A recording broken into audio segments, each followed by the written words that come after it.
মুসলমান ভাইরা আমার বন্ধুগণ, এই দুনিয়া থাকার জায়গা নয়। কেউ এই দুনিয়ায় চিরদিন থাকবো না। এই দুনিয়া ছেড়ে আপনাকেও যেতে হবে, আমাকেও যেতে হবে বাজান রে। দেখেন আমার নবী উম্মত গুলোকে কেমন কইরা জাহান্নাম থেকে বাঁচানোর চিন্তা করেছে। ও বন্ধু, একদিন আমার আপনার পয়গম্বর জনাবে মুহাম্মদুর রাসূলুল্লাহ সাল্লাল্লাহু আলাইহি ওয়াসাল্লাম একা একা বসিয়া ডুকরে ডুকরে কান্দে।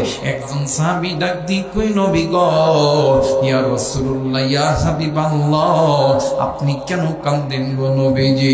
আমার নবী ডাক দিয়ে কই সাহাবী, আমি নবী কান্দি জাহান্নামের ভয়ে। সাহাবী ডাক দিয়ে কই নবী গো, আল্লাহ তো আপনার সামনের গুনাহ মাফ করছে, আল্লাহ আপনার পিছনের গুনাহ মাফ করেছে, এরপরও আপনি কেন জাহান্নামের ভয়ে ডুকরে ডুকরে কান্দেন বলেন না গো নবীজি? আল্লাহ নবী ডাক দিন কই সাহাবী, আমি নবী আমার জন্য কান্দি না, আমি নবী কান্দি আমার এতিম উম্মতের জন্য। এর সাহাবী,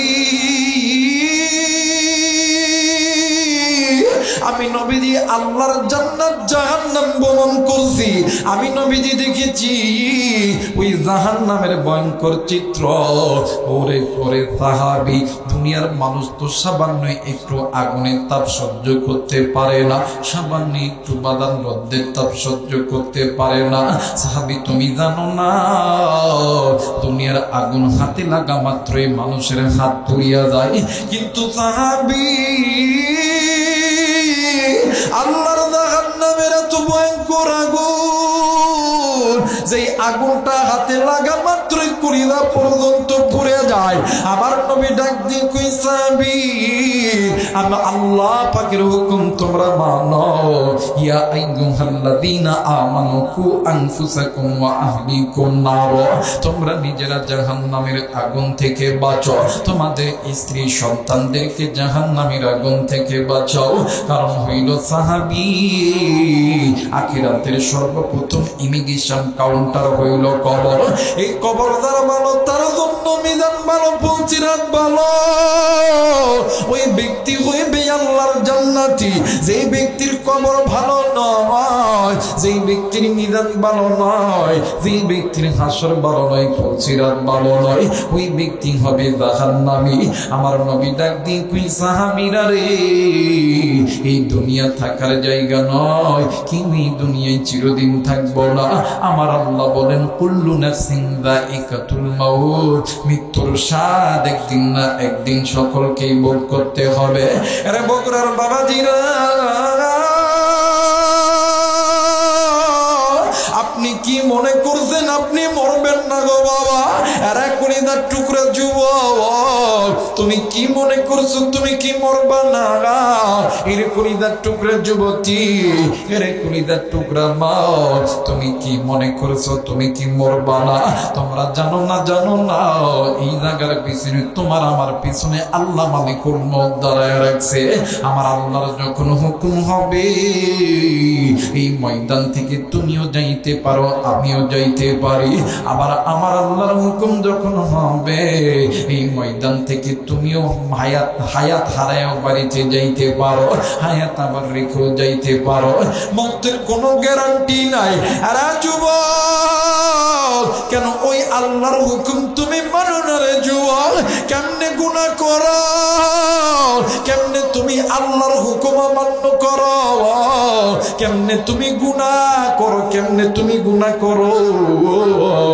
যে আল্লাহ তোমার আমার হাত বানাইলো, যে আল্লাহ তোমার আমার চোখ বানাইলো, যে আল্লাহ তোমার আমার জবান বানাইলো, যে আল্লাহ তোমার আমার পুরো সুন্দর শরীর বডি বানাইলো, যে আল্লাহ তাআলা তোমারে আমারে শিক্ষিত বানাইলো, যে আল্লাহ তোমারে আমারে সুস্থ রাখলো, কেমনি গুনাহ করে রে যুবক? আর কতদিন গুনাহ করলে আপনার অন্তর ঠান্ডা হবে? আরে কলিজার টুকরা মুরব্বি, আর কতদিন আল্লাহর ঘর মসজিদ থাকলে আপনি ঠান্ডা হবে? আর কতদিন আল্লাহর কোরআন থেকে দূরে থাকলি আপনি আপনার অন্তর ঠান্ডা হবে। আর কতদিন আপনি জাহান্নামের পথে চললে আপনার অন্তর ঠান্ডা হবে? আর কতদিন সুদ খাইলে, ঘুষ খাইলে, জিনা করলে যুবক, আর কতদিন হাতের গুনাহ, চোখের গুনাহ, কানের গুনাহ, নফসের গুনাহ করলে অন্তর ঠান্ডা হবে? রে যুবক বন্ধু, এরে কলিদার টুকরা বাবা, কলিদার টুকরা মা, এই জায়গায় হইতে পারো আমি কারো বাবার সমতুল্য, আমি কারো ভাইয়ের সমান হইতে পারি, কারো আবার সন্তানের সমান হইতে পারি, আমি কারো আবার বন্ধুর সমতুল্য হইতে পারি। এই দুনিয়া ছেড়ে যেতে হবে, কিন্তু গুনাহ লইয়া যাইও না, গুনাহ লইয়া যাইও না রে যুবক। কেমনে তুই গুনাহ কর? আল্লাহ বলেন, বান্দারি আমি আল্লাহ তোরে জাহান্নামে দেওয়ার জন্য বানাই নাই। আজকে কোন দুনিয়ার মায়ায় পড়িয়া গুনাহ করছস রে যুবক? এর যুবক, গুনাহের পথ ছেড়ে দে, আমি আল্লাহর দিকে আয়। আল্লাহ বলেন, বান্দারি ফাফিরু ইলাল্লাহ, আয় বান্দা আমি মালিকের দিকে আয়, আমি আল্লাহ রব্বুল আলামিন বলে দিলাম। আমার আল্লাহ বলেন, ইয়া আইয়ুহাল্লাযীনা আমানু তুবু ইলাল্লাহি তাওবাতান নাসুহা। একটু আওয়াজ করে বলেন সুবহানাল্লাহ, আরেকবার বলেন সুবহানাল্লাহ। ওরে তুমি খালিক, তুমি মালিক, বলেন না, তুমি খালিক, তুমি মালিক, তুমি দুনিয়ার মহাজন। হাইরে যার সাথে মোর বান্দায়া সিরে মন, হাইরে যার সাথে মোর বান্দায়া সিরে মন। লা ইলাহা, আরো জোরে লা ইলাহা, মোহব্বত লা ইলাহা ইল্লাল্লাহ, লা ইলাহা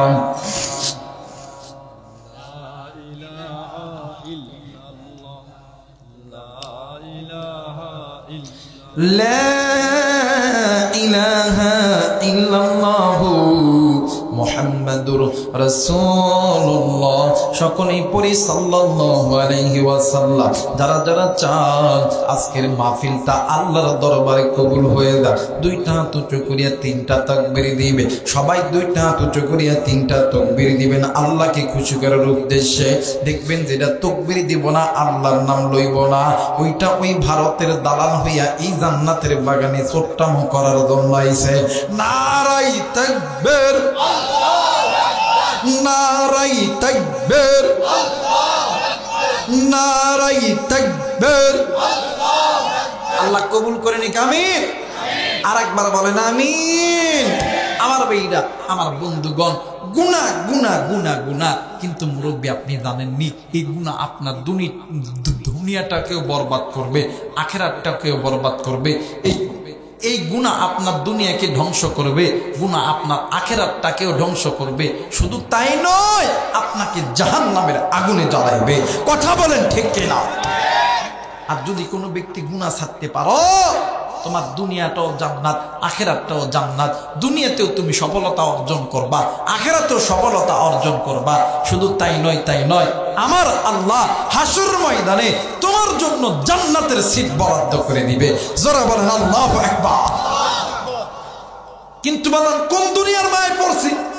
নিজে গুনাহ করি, নিজে স্ত্রী সন্তান গুনাহ করে, নিজে নামাজ পড়ি না, নিজের মা নামাজ পড়ে না, বাবা নামাজ পড়ে না, নিজে কোরআন পড়তে পারি না, নিজের স্ত্রী সন্তান ভাই বোন কোরআন পড়তে জানে না, নিজে গুনাহ করি, চোখের গুনাহ, কানের গুনাহ, হাতের গুনাহ, পায়ের গুনাহ, নফসের গুনাহ, গুনার গুনাহ। আজ মুসলমান আল্লাহরে ডাকলে আল্লাহ ডাকে সাড়া দেয় না কেন? মুসলমান জিন্দেগিটা গুনাহের মধ্যে লিপ্ত করেছি। কথা বলেন ঠিক কিনা? নাম শুনছেন সাহাবী হযরত আবু বকর, ওমর, ওসমান, আলী। বলেন তো দেখি এরা জান্নাতি না জাহান্নামী? আরেকবার বলেন, আরেকবার বলেন, জান্নাতি। জান্নাতের টিকিট প্রাপ্ত সাহাবী। রাত্রি যখন গভীর হইত, তাহাজ্জুদের নামাজ আল্লাহরে ডাক দিয়ে কইতো, আল্লাহ না জানি কোন দিনের গুনাহের কারণে মালিক আমার জান্নাতের টিকিটখানা বাতিল হয়ে গেছে। জাহান্নামের ভয়ে ডুকরে ডুকরে কান্দে হযরত ওমর, হযরত আলী, হযরত ওসমান জাহান্নামের ভয়ে ডুকরে ডুকরে কান্দে। জান্নাতের টিকিট প্রাপ্ত সাহাবী তারা যদি জাহান্নামের ভয়ে কান্দে, বলেন তো দেখি কলিজার টুকরা ওলামা হযরত, কলিজার টুকরা মুরব্বী, কলিজার টুকরা হাদিস সাহেব, কলিজার টুকরা যুবক, কলিজার টুকরা মা, কলিজার টুকরা বোন, তোমার কাছে কোন জান্নাতের টিকিট আছে? কি এমন আমল আছে? তাহাজ্জুদ তো দূরের কথা, 5 ওয়াক্ত নামাজও আদায় করি। কথা কয় না কেন? আমাদের সমাজে কিছু কিছু লোক আছে, হুজুর আল্লাহ দেয় না, আমাগুলো দেয় না। আরে আল্লাহ আমাগুলো দেয় না, আরে মিয়া তোমার আল্লাহ দিবে কি লাগা? সূরাতুল ফাতিহার ভিতরে একটা আয়াত আছে, ইয়াকা না'বুদু ওয়া ইয়াকা নাস্তাঈন। মালিক আমরা তো আপনারই ইবাদত করি, আপনার কাছেই চাই। আল্লাহ ওই বান্দারে দেয় যেই বান্দা আল্লাহর ইবাদত করে, আল্লাহ ওই বান্দারই দেয়। জোরে বলেন আল্লাহু আকবার। ওই হুজুর আমরা তো পড়ি, মাঝে মধ্যে পড়ি তো হুজুর, মাঝে মধ্যে পড়ো কি মিয়া? ধরেন এই মাদ্রাসায় একটা হুজুর রাখা হয়েছে, 30 দিনে 1 মাস। 30 দিনে কয় মাস? আওয়াজ করবেন, 30 দিনে কয় মাস? 1 মাস। এই মাদ্রাসার হুজুর যদি 10 দিন থাকে আর 20 দিন যদি না থাকে, কমিটি বেতন দিবে? কথা বলেন, বেতন দিবে? আরে মিয়া সপ্তাহে 7টা দিনের ভিতরে 6টা দিন তুমি আল্লাহর ঘরে দাও না। শুক্রবারে একদিন যাইয়া আল্লাহর কাছে আল্লাহ এইটা দেন, এইটা দেন, এইটা দেন। আল্লাহ কি জানে না তুই কত বড় চিটার, তুই কত বড় বাটপার, তুই কত বড় ধোঁকাবাজ? কথা বলেন ঠিক কিনা? আল্লাহ কি চিনে না তুই কত বড় চিটার? কথা কয় না কেন?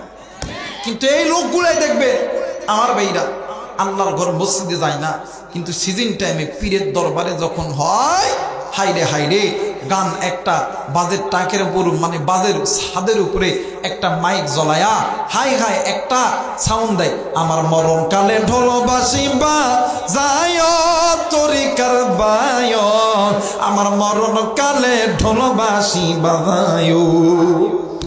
কথা কয় না কেন? আরে প্রকৃত আল্লাহর ওলি তো ছিলেন ইমাম, প্রকৃত আল্লাহর ওলি ছিলেন শাহজালাল রহমতুল্লাহ আলাইহ, শাহ মাকদুম রহমতুল্লাহ আলাইহ, শাহ মাকদুম বলকি রহমতুল্লাহ আলাইহ আমাদের বগুড়ার জমিনে শুয়েছিলেন। এরা তো ছিলেন আল্লাহর ওলি। কথা বলেন ঠিক কিনা? এরা দিনের দাওয়াত দিছে, কোরআনের দাওয়াত দিছে, এদের দরবারে দিন ছিল, কোরআন ছিল। কিন্তু এমন এমন পীর সাহেব হাইরে হাইরে পীরের দরবারে গেলে গামজার পটলিখানা সামনের দিকে দেয়, বাবা খাও। কথা বলে আরে গামজা খাট ডাকতে কয়, দয়াল খাজা তোমার নামে টাললে গাঞ্জা দিলটা হইতা যুবক। কথা কস না, জোরে কয় না। দয়াল গাদাই টান্না দিলে নিদানিতে দিও না গো সাদা দয়াল খাজা বাবা। কথা কয় না? দেখবেন ওই জায়গায় লোকের অভাব নাই। এবার আরেক দল আছে, হাই হাই রে পীরের দরবারে দেখো, মা আমার পীরের কাছে তোর বাচ্চা হইতেছে না, বাবা হোক করবো না, হয়ে যেত। কথা বলে আচ্ছা কোন তো দেখি এই দুনিয়াতে সবকিছু হয় কার নির্দেশে? জোরে বলেন কার নির্দেশে? বাচ্চা দেওয়ার মালিক আল্লাহ, বাচ্চা সিনিয়ে নেওয়ার মালিক আল্লাহ। আমার মেয়েরা পীরের দরবারে যায়, যে দেখে এমন পীর নামাজ নাই, রোজা নাই, হজ নাই, যাকাত নাই, পর্দা নাই, নাই তো নাই, নিজের গায়ে জামাও নাই, নিচেও নাই, লুঙ্গিও নেই, পায়জামাও নাই, স্যুট প্যান্ট নেই, ট্রাউজার নেই, জেঙ্গা নেই, কিচ্ছু নেই। এই এমন পীরের মুরিদ হাই হাই দেয় পাও টিপা দেখ দেখো, দয়াল আমি কি আর আমারিয়াছি। কথা কয় না, কথা কয় না। দয়াল আমার যাছিল সবই তো তোমারি দিয়াছি, আমি কি আর আমারিয়াছি। কথা কয় না, কথা কয় না। মাগো ও বাবা, চাইতে হলে আল্লাহর কাছে চান। আল্লাহ তো বলছে ইয়াকা না'বুদু ওয়া ইয়াকা নাস্তাঈন। ওই পীর তোমাকে দিবে না, ওই গুনাহ তোমাকে সফলতার পথে নিয়ে যাবে না, ওই গুনাহ তোমাকে জাহান্নামের পথে নিয়ে যাবে। সিজদা মালিকের দরবারে লাগাও, মালিক তোমার জান্নাতে ঢুকবে। মুসলমান ভাইরা আমার, বন্ধুগণ, কোন দিকে কোনো নজর নেই। যুবক তুমি কেন বাঁকা পথে ঘুরো? এর যুবক কেন তুমি আল্লাহর কোরআন থেকে দূরে থাকো? যুবক তুমি কেন আল্লাহর ঘর মসজিদ থেকে দূরে থাকো? এর কলিজার টুকরা বাবা, কেন আপনি আল্লাহর নবীর ঘর মাদ্রাসা থেকে দূরে থাকো? কেন তুমি সুদ খাও, ঘুষ খাও? কেন তুমি জিনা করো? ও মুসলমান বন্ধুরি, এই কোরআন যে আল্লাহর পক্ষ থেকে রহমত, এতে কোনো সন্দেহ আছে? যারা বলেন সন্দেহ আছে? না না না না, আমার আল্লাহ বলেন বান্দা বান্দি শুনে নাও, আমি আল্লাহ এই দিন কোরআন নাদিল করলাম। এই কোরআন আমি আল্লাহর পক্ষ থেকে মানব জাতির জন্য আমি আল্লাহ রহমত কইরা নাদিল করলাম। একটু আওয়াজ করে বলেন সুবহানাল্লাহ।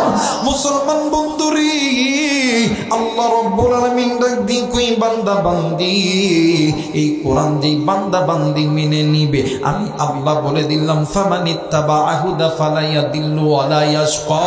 যেই বান্দা বান্দি আমি আল্লাহর কোরআন মানবে, আমি আল্লাহর কোরআনের ইত্তিবা করবে, আমি আল্লাহ কোনদিন ওই বান্দা বান্দিকে বেইজ্জতি করব না, আমি আল্লাহ ইজ্জতওয়ালা বানায় দিব। এই জায়গায় অনেক মুরব্বি আছেন, অনেক মা বাবা আছেন, অনেক যুবক ভাই আছো, এরা কলিজার টুকরা মুরব্বি, আপনি কোরআন পড়তে জানেন না। আপনি এই কোরআনুল কারীমের দিকে একটু মহাব্বতের নজরে তাকান, আমার আল্লাহ এর ওসিলে আপনাকে মাফ করিয়া দিবে। আপনি কোরআন পড়তে জানেন না, আপনার ঘরের তাকের উপরে আল্লাহর কোরআন আছে, এই কোরআনটা একটু নামায় মহাব্বত একটু চুম্বন করবেন, আল্লাহ এই ওসিলেও আল্লাহ মাফ করে দিবে। আপনি কোরআন পড়তে জানেন না, ঘরের তাকের উপরে কোরআন আছে, এই কোরআনটা পরিষ্কার কইরা একটু মহাব্বত একটু অন্তরে চাপায় ধরবেন। আল্লামা কাসিম নানুতুবি রহমতুল্লাহ আলাইহি বলেন, আল্লাহ এর ওসিলায় বান্দাকে মাফ করে দেয়। আপনি কোরআন পড়তে জানেন না, এক ভাই কোরআন পড়তেছে, আপনি তার কোরআন তেলাওয়াত শোনেন, আল্লাহ এর ওসিলায় মাফ করে দেয়। আসতে বলেন,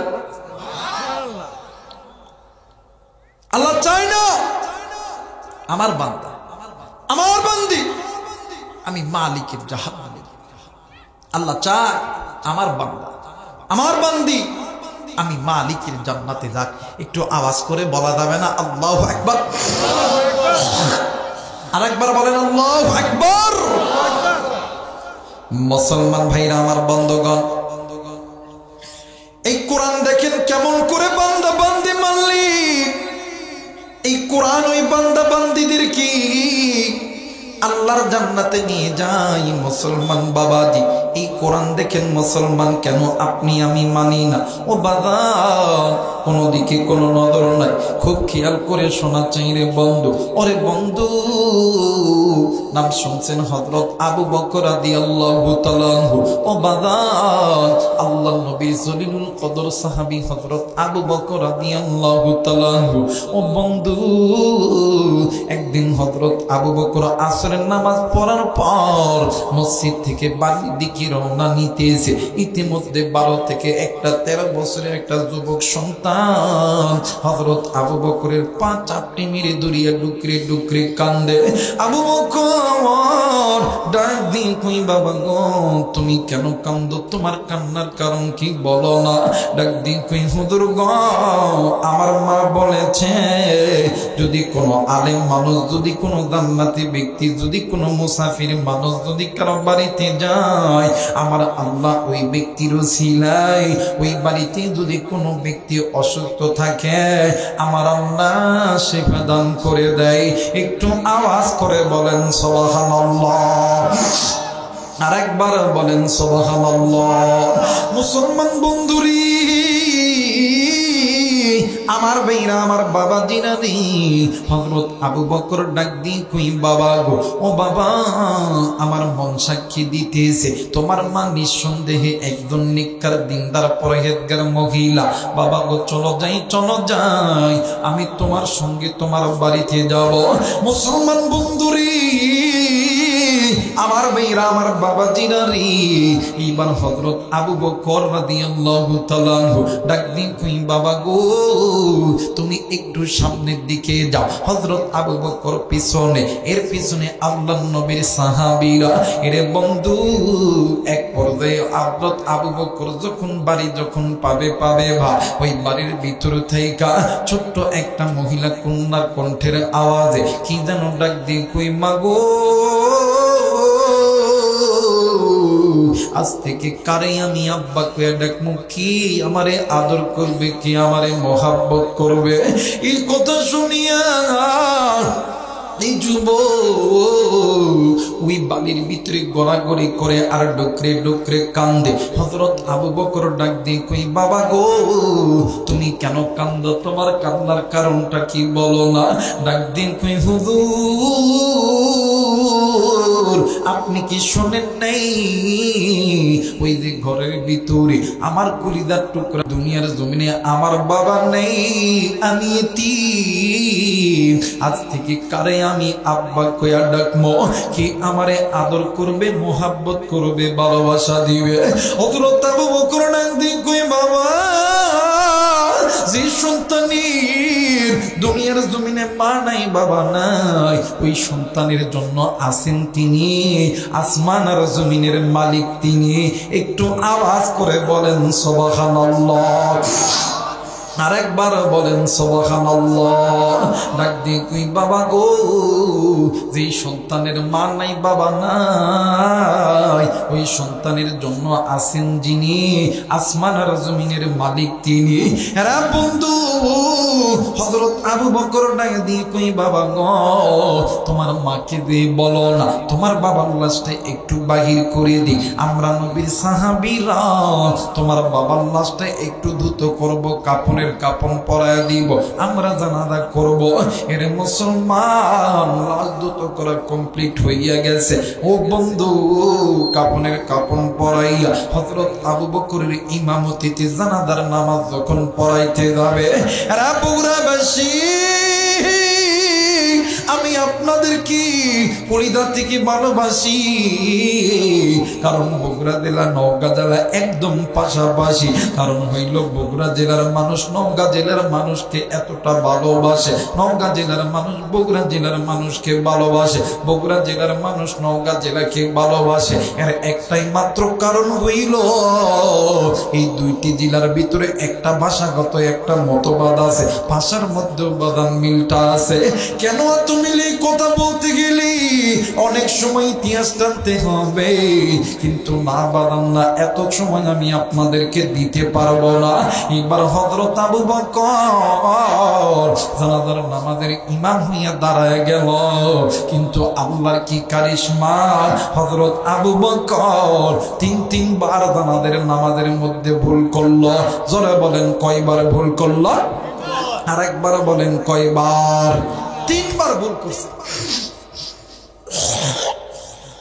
পিছন থেকে একজন ভদ্র সাহাবী ডাক দেখে হুজুর আপনি তিনবার নামাজের মধ্যে ভুল করলেন কারণ কি হযরত আবু বকর ডাক দেখে বাবা গো ও বাবা আমি যখন প্রথমবার যখন আল্লাহু আকবার কইছি আমি নজর করে দেখি এই মৃত ব্যক্তি ঠিক কাপড়ের নিচে পায়ের তলে কি যেন নাড়াচাড়া দিতেছে আমি এই ভয়ে আমি নামাজ ছেড়ে দিছি ওই দ্বিতীয়বার যখন হয়েছে আমি নজর করে দেখি মৃত ব্যক্তির এই মানজা কোমরের এই জায়গার ভিতরে কি যেন নড়তেছে তৃতীয়বার কি হয়েছে তৃতীয়বার বুকের এই জায়গায় কি যেন নড়ছে তো সাহাবীরা ডাক দেখে হুজুর আপনি যদি অনুমতি দেন তাহলে আমরা একটু চেক করতাম সুবহানাল্লাহ কইতেন না আর আমার বাংলাদেশে যদি হুজুররা যদি একটু ভুল করে চুন থেকে পান থেকে চুল খসতে না দেরি বাপরে এক একজনার এই ওই হুজুর ওইটা করছে ওই হুজুর ওইটা করছে আর হুজুরের দোষ অনেক বেশি কথা কয় দেখে গত কয়েকদিন আগে বগুড়াতে একটা ওয়াজের ভিতরে কোন এক রাজনৈতিক নেতার সঙ্গে আমার একটু দুইটা কথা হয়েছে বাপরে বাপ এটা আবার এত ভাইরাল হয়েছে মানুষজন না বুঝা না যায় না আমার 14 গোষ্ঠী উদ্ধার করে দিছে কত গোষ্ঠী 14 গোষ্ঠী আমারে ওয়াজে দেওয়ার কথা রাত 9:30 10টা 11টা 11:30 দিকে বয়ানে দিছে বয়ানে দেওয়ার পরে একের পর এক 10 মিনিট ওয়াজ করার পরে প্রধান অতিথি, 20 মিনিট ওয়াজ করার পরে বিশেষ অতিথি, 10 মিনিট ওয়াজ করার পরে আবার প্রধান মেহমান, এরপরে উপজেলা চেয়ারম্যান। বলেন তো কথা বলার মতন কি আর এনার্জি থাকে? কথা বলা থাকে? এই সামান্য একটু বিষয় নিয়ে কিছু জানে না, মা আদায় না, আমার মা বা ভাই বোন উদ্ধার করে ফেলতেছে কিছু লোকেরা। কিন্তু আমি এইটা দেখে মজা পাইছি, যারা আমারে গালি দিছে আল্লাহ তাআলা তাদের জন্য জাহান্নাম বরাদ্দ করছে। আর তাদের গালির দ্বারা আল্লাহ তাআলা আমার যদি যে টুটা ফাটা গুনাহগুলো আছে এই গুনাহগুলো আল্লাহ মাফ করে দিচ্ছে আমার ভাইরা। কারণ এটা তো কোনো নেতার মঞ্চ না, এটা কোরআনের মঞ্চ। কথা বলেন ঠিক কি না? এখানে কোরআনের কথা শুনতে আইছি, নবীজির কথা শুনতে আইছি, সাহাবীদের কথা শুনে শুনতে আইছি, জাহান্নামের কথা শুনতে আইছি, জান্নাতের কথা শুনতে আইছি। দুনিয়াবি কোনো কথা এখানে শুনতে আসি? কথা বলেন আসি? কারণ মুসলমান একমাত্র ভয় করবেন কাকে? জোরে বলেন কাকে? আপনার মতন 2 টাকার মানুষকে গুনার মতন সময় আমাদের কাছে নাই। যে সময় আমি কথা বলেছি সেই সময় কোনো না কোনো দল ক্ষমতায় ছিল, ওই সময়ে বেল নাই। ওই সময় কি বেল নাই? এখন আবার বেল আছে। এখন তো নওগাঁ বগুড়ার মানুষের বুকের পাটা আগে ছিল 2 ইঞ্চি, এখন হয়েছে 10 ইঞ্চি। কথা কয় নাকি মিয়া? আমরা কি বানের পানি থেকে ভাসে আছি নাকি? কথা কয় নাকি? আমাদের একটা জাতিগত একটা মিল আছে না বাবা? কথা কয় না? মিল আছে না? যদিও বেড়া লুঙ্গি পরে সব জায়গায় দেয়, ভাবছে ওই দে রংপুরে মুভিদের মতো নাঙ্গল মার্কা। কথা কয় নাকি? আর বগুড়া নওগাঁর সন্তান তো মিয়া। কথা কন না কেন? আমাদের একটা পাওয়ার আছে না? এখন একটু গরম গরম লাগে না? যেই যে জায়গায় দেওয়া যায় খালি যদি কই অমুক দিল, বাপ রে বাপ কি আরাম, কি লাগবে, কি খাবেন, কম খাওয়াই দিতেছে। আল্লাহু আকবার। আমার ভাইরা, আমার বন্ধুগণ, হযরত আবু বকর ডাক দেখে, বাবা গো না তোমরা চেক করো। যেই চেক করতে গেছে লাশের কাপড়টা মোড়াত থাকে এমন করে, এই লাশের কাপড়ের মুখটা তখন খুলছে, লাশের কাপড়ের ভিতর থেকে বিশাল বড় একটা সাপ আল্লাহর নামের জিকির করতে করতে মৃত ব্যক্তির বুকের উপর দাঁড়ায় গেছে। জোরে বলেন না নাউজুবিল্লাহ। দুনিয়ার জমিনে এমন কোন মা নাই, এমন কোন বাবা নাই, সন্তান মারা গেছে, সন্তানের খাটিয়ার উপরে সাপ দাঁড়ায় আছে। কোন মা কোন বাপ কি সহ্য করতে পারে? মুরব্বী একটু বলেন না, পারবেন? আপনার সন্তান মারা গেছে, আপনার সন্তানের জানাজায় খাটিয়ার উপরে সাপ দাঁড়ায় আছে, আপনি মা আপনি বাবা কি সহ্য করতে পারবেন? কোন বাবা যদি মারা যায় কোন সন্তান কি এমন করে সহ্য করতে পারে? কোনদিন পারে না। এবার হযরত আবু বকর কিং কর্তব্য বিমূঢ় হয়ে গেছে। হযরত আবু বকর কান্দে, সাহাবী কান্দে, ওই মৃত ব্যক্তির 2টা সন্তানও ডুকরি ডুকরে কান্দে। জোরে বলেন না আল্লাহু আকবার। মুসলমান ভাইরা আমার বন্ধুগণ, 2টা সন্তান একদিন কই আল্লাহ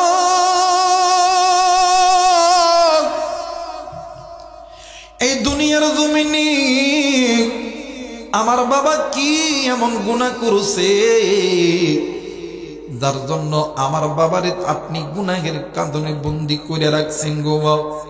ও বাবা, সাহাবীরাও ডুকরে ডুকরে কান্দে, সন্তানগুলো ডুকরে ডুকরে কান্দে। সন্তান ডাক দিয়ে কই আল্লাহ এই দুনিয়ার জমিনে আল্লাহ তুমি আমারে এতিম বানাইলা রে আল্লাহ। এই দুনিয়ার জমিনে বাপদার থাকে না, মাদার থাকে না, এর মতন এতিমের মতন অসহায় এর মতন দুনিয়ার কেউ হয় না। এরা বন্ধু আমার ভাইরা, আমার বাবাজিরা রে, এই দুনিয়ার জমিনে মাদার জিন্দা থাকে, বাপদার জিন্দা থাকে, এর মতন সুখী এর মতন আদর যত্ন আর দুনিয়ার জমিনে কেউ পায় না।